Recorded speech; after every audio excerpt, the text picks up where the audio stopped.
Bonjour à vous. Alors, on se retrouve une fois de plus aujourd'hui pour un autre preview de la LNH, c'est-à-dire celui de 2021, celui du Lightning de Tampa Bay, les champions en titre de la Coupe Stanley. Le Lightning de Tampa Bay est une des équipes les plus puissantes de la LNH. Puis si vous remarquez au niveau de mon alignement, ce que vous remarquez, c'est qu'il n'y a pratiquement aucun nom qui est en rouge, en tout cas pas dans l'alignement direct. Mon alignement en tant que tel n'est pas un alignement que j'ai vraiment créé, là, c'est plus inspiré de ce que j'ai vu de la part des journalistes qui couvrent le Lightning de Tampa Bay. Ils ont l'air de penser que ça va avoir l'air de ça l'alignement.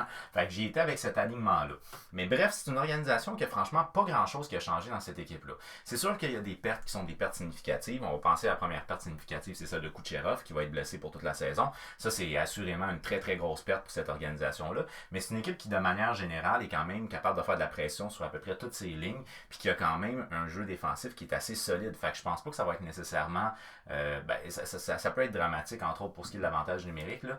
Ça va faire descendre peut-être aussi la moyenne de points marqués par match, de buts marqués par match. Mais je pense qu'ils devraient être capables de se relever de ça. Ils seront peut-être pas encore une fois une des trois meilleures équipes de la Ligue, ou en tout cas à égalité troisième. Ils seront peut-être pas non plus encore la première ou la deuxième équipe de la conférence de l'Est, mais c'est quand même encore une équipe qui est une équipe très solide. Maintenant, un départ qui est un départ qui peut peut-être avoir un certain effet, je pense peut-être pas nécessairement aussi important, bon, assurément pas aussi important que celui de Kucherov, c'est le départ du défenseur Kevin Shattenkirk. Dans le cas de Kevin Shattenkirk, ça avait été plutôt difficile pour lui avec les Rangers de New York, ça avait été décevant. C'est la raison pour laquelle il avait signé un contrat, je pense que c'était 1,7 million, quelque chose comme ça, avec le Lightning de Tampa Bay. Donc le Lightning, en gros, ce qu'il disait, c'est, ben gars, nous, on te donne une chance. On te payera pas cher, mais on va te donner une chance de te rattraper. Ça a été difficile pour toi à New York, donc rattrape-toi avec nous. Puis finalement, ça a été un pari qui a vraiment rapporté à Julien Brisebois parce que honnêtement, il a quand même connu une bonne saison Kevin Shattenkirk. Puis surtout au niveau du deuxième avantage numérique, c'était quelqu'un qui était important. Avec son départ à lui, je vous avoue qu'au niveau des défenseurs, c'est peut-être un point d'interrogation un petit peu plus. Ouais, c'est ça. T'sais, pour le deuxième avantage numérique, je pense que c'est un point d'interrogation dans ce cas-là. Mais bon, en tout cas, l'organisation est quand même une organisation qui est très forte. Alors, pour la saison 2021, on revient bien entendu avec le coach John Cooper. Ça, il n'y a pas vraiment de question là-dessus. Julien Brisebois qui fait un très bel job aussi. Fait que pas de question là-dessus non plus. Dans le cas de Julien Brisebois, c'est un gars qui ne vient pas de l'univers du hockey. Ça me fait toujours plaisir de le mentionner parce que souvent dû au fait que j'ai pas joué dans des équipes de hockey sur glace, j'ai joué pendant des années au hockey Cosum, j'ai joué au deck hockey aussi, mais j'ai jamais joué dans des équipes de hockey sur glace. J'ai déjà joué au hockey sur glace, là, mais tu sais, genre au parc, là, mais jamais dans une équipe. Et souvent les gens sont comme tu connais rien au hockey, t'as pas joué dans une équipe de hockey sur glace. Je trouve ça le fun d'avoir des gars qui viennent d'un autre univers puis qui réussissent quand même à bien faire. Puis honnêtement, là, le gros point d'interrogation qu'il y avait, en tout cas le gros problème qu'il y avait au niveau de son cap salarial, Julien Brisebois, il l'a très bien géré. Au final, tu as quand même Cédric Paquette et Coburn qui sont partis, ce qui est peut-être dommage pour l'organisation. Mais il a réussi à faire des moves de telle manière à ce que finalement, il est dans sa masse. Là, il est correct au niveau de son cap. Fait que bref, très beau travail de sa part à lui. Puis en tout cas, j'espère que ça va continuer pour le Québécois. C'est quelque chose que j'apprécie beaucoup de voir qu'il y a des Québécois qui se démarquent. Mathieu Darche aussi qui travaille pour le Lightning de Tampa Bay.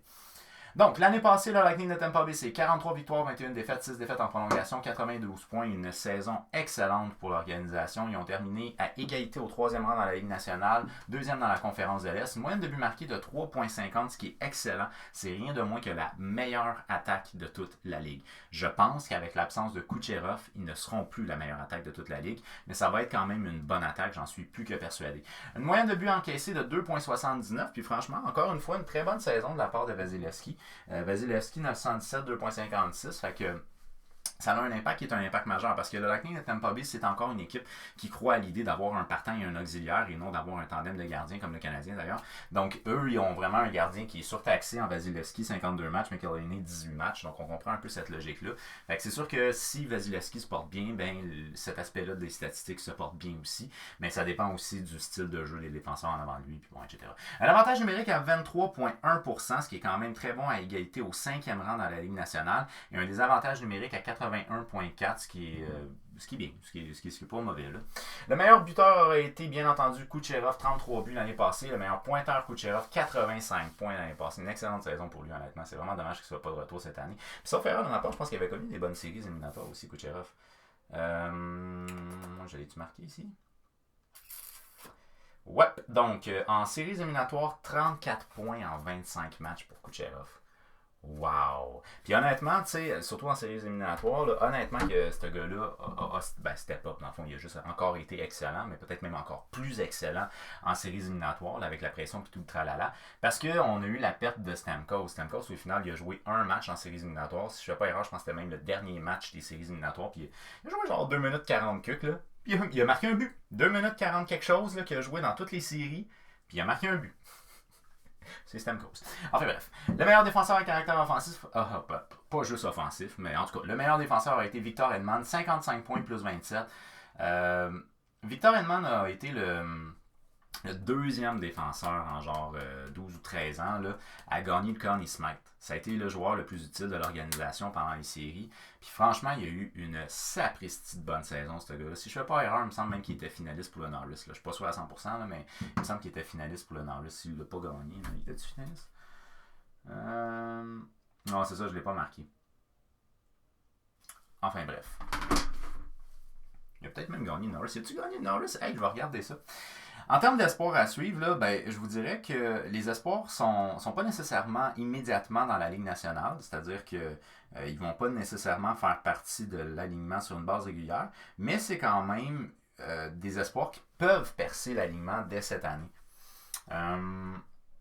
Trophy Norris, c'était Roman Yusi, mais je suis pas mal sûr qu'il faisait partie des finalistes. En tout cas, là, je ne l'aurai pas, c'est pas même plus grave. Là, anyways.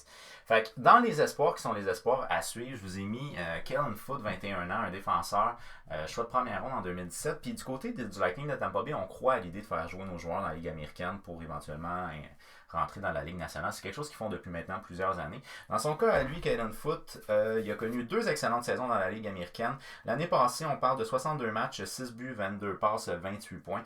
C'est un défenseur qui a quand même une certaine touche offensive et qui a un excellent sens du jeu. C'est un gars qui est capable de bien lire le jeu. Puis ça peut être super intéressant pour un joueur qui pourrait peut-être éventuellement remplacer la perte de, exemple, Kevin Shattenkirk, ça libère un spot, c'est pas nécessairement le spot de Shattenkirk qui prendrait, mais ça libère quand même un spot au niveau de la brigade défensive. Fait que ça pourrait être intéressant, puis c'est un gars à gros gabarit, il mesure 6 pieds 4, 220 livres. Fait que c'est un gars qui au niveau physique, il est capable de jouer dans la LNH.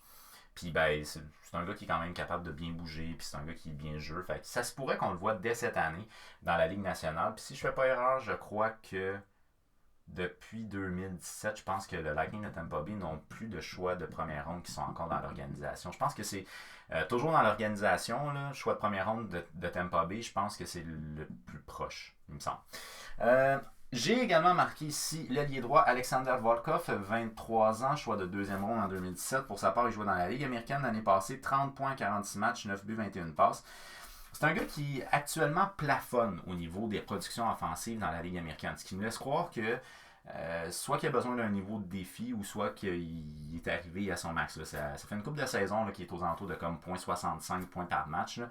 Fait que si le gars s'adapte bien à la LNH, il devrait théoriquement être plus un joueur de 3e, 4e trio qu'un joueur de top 6.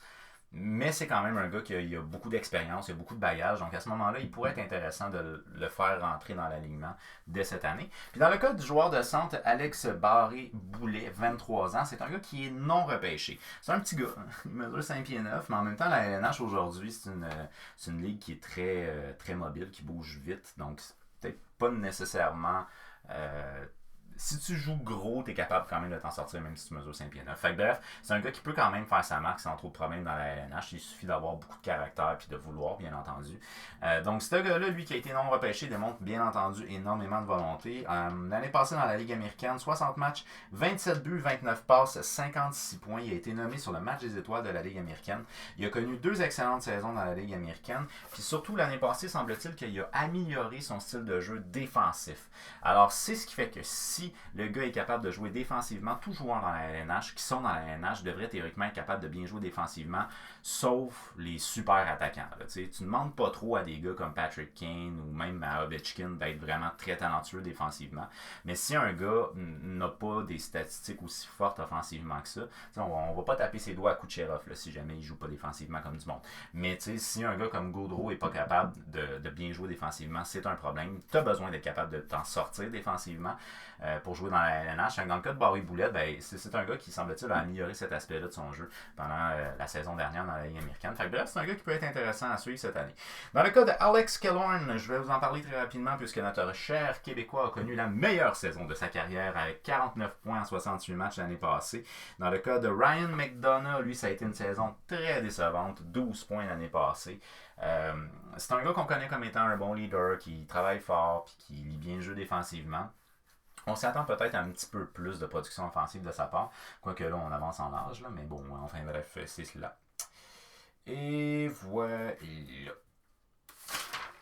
Maintenant, ça c'est l'alignement qui est un alignement que moi je vous propose, mais comme je vous dis, il est inspiré surtout de certains journalistes qui ont couvert le Lightning de Tampa Bay.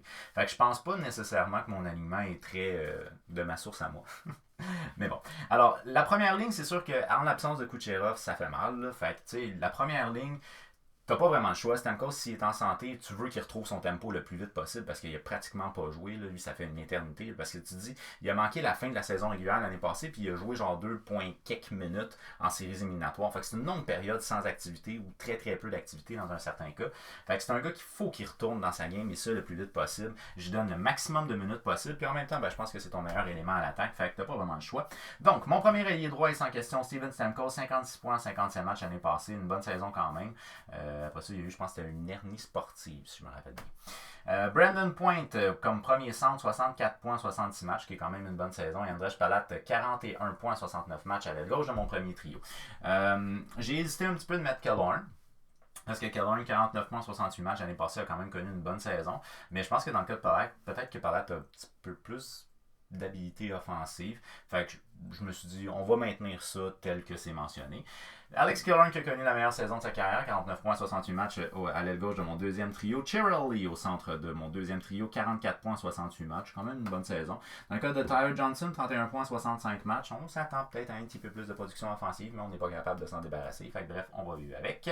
Goodrow, lui, c'est 26 points, 70 matchs l'année passée, c'est un gars qui est un gars de profondeur. Yanni Gourde, lui, qui a 30 points, 70 matchs, quand même Yanni Gourde, c'est une belle découverte là, que le Lightning de Tampa Bay a faite. Fait que c'est intéressant de voir que le gars il est capable d'être dans l'alignement sur une base régulière. Fait bref, moi, au centre de mon troisième trio, que je ne veux pas sur un quatrième trio, et Coleman à la droite de mon troisième trio, c'est 32 points, 66 matchs l'année passée. Fait que t'as quand même une belle répartition au niveau de la production offensive dans mes trois premiers trios. En termes de quatrième trio, ben, Pat Maroon, 23 points, 64 matchs l'année passée. C'est un gars qui est capable de jouer lourd, c'est un gars qui est capable de backer. Fait que bref, je pense que c'est Michael Stephen, si je ne me trompe pas. En tout cas, Stephen, 6 points en 38 matchs l'année passée. Et bien entendu, Joseph, 7 points en 37 matchs l'année passée. Le Québécois qui d'ailleurs, Joseph, qui est d'ailleurs assez drôle à suivre sur TikTok. Il fait pas beaucoup de publications, mais quand il en fait, il est drôle. Fait que si jamais ça vous intéresse, là, il est intéressant.